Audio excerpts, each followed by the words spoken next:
L'ancienne première ministre Elisabeth Borne, désormais ministre de l'Éducation nationale, a hérité du dossier brûlant de l'éducation à la vie affective, relationnelle et sexuelle de la maternelle au lycée.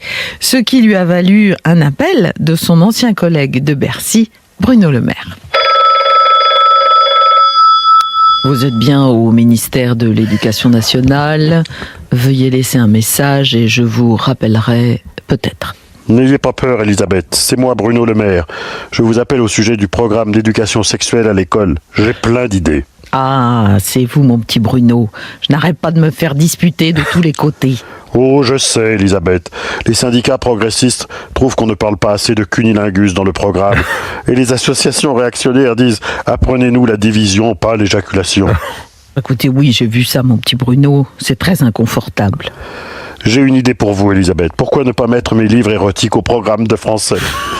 Les scènes d'amour seront une source d'inspiration pour tous les élèves. Écoutez, mon petit Bruno, je ne suis pas sûre, car vous mettez beaucoup l'accent sur l'anus.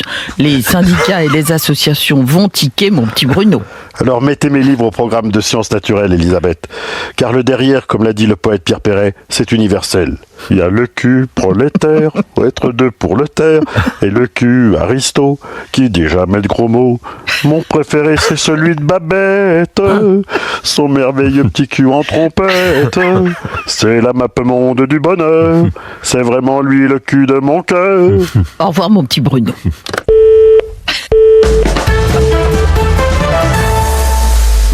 Salut! Ah, Patrick Sébastien, qu'est-ce qui se passe? Ouais, lui-même en chair et en os. Je te dis pas la taille de l'os. Yeah. J'ai vu que c'était allumé. Je suis passé au cas où ils auraient besoin d'un invité humaniste et généreux qui aime la déconne et la philo. Tu sais que je suis en pleine promo de mon dernier bouquin. De toute façon, vous êtes toujours en promotion, non?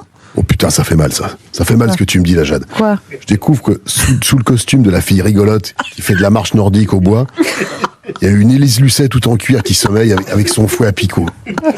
Alors ne jouez pas les martyrs, Patrick. On en a beaucoup parlé de votre livre. Ouais, mais j'ai même pas été nommé au prix Combourg. Rien au prix Combourg, rien au Médicis, Oui. rien au prix des deux grelots, et surtout, ça me fait vraiment mal au cul, rien au prix Femella. Non, c'est le prix Féminin, Patrick. Bah, peut-être n'empêche que ça montre bien la frilosité du monde des lettres, alors que moi, j'adore les bonnes femmes. Oui. Tiens, dans un article consacré à mon bouquin, ils ont écrit « Putain, c'est génial !» avec 3 points de suspension, au nom d'une fausse pudeur. Ah, et comment ça, Patrick? Putain, point de suspension, j'ai l'impression que t'as pas lu mon livre, quoi. Ah bah si, bien sûr, mais rafraîchissez-moi la mémoire. Ah, par exemple, quand je dis que le concept des slows, dans les baloches d'autrefois, la joue contre la joue, cuisse contre cuisse et S-gang contre minou, Oui. ça permettait le contact humain. Bah, ça dérange vachement, tu vois, ça dérange. Quand j'écris que mon concept de femme idéale, c'est la femme d'intérieur parce que elle ne met pas de porte-jartel à son âme. Ça dérange aussi. Ah, on comprend mieux pourquoi les grands prix littéraires vous ont un peu snobé. Ouais. Mais moi, je m'en fous. Je vais aller trouver Régis Gauthier, votre directeur des programmes Oui, RTL. oui. Et je vais lui proposer une nouvelle séquence philo dans la matinale à Légo. Un doigt de philo, ça va s'appeler. Ah, ben on vous souhaite bon courage et puis saluez de notre part Régis Gauthier. Tiens, je vais me déguiser en Shintok comme Lao Tzu, ça va le faire poiler.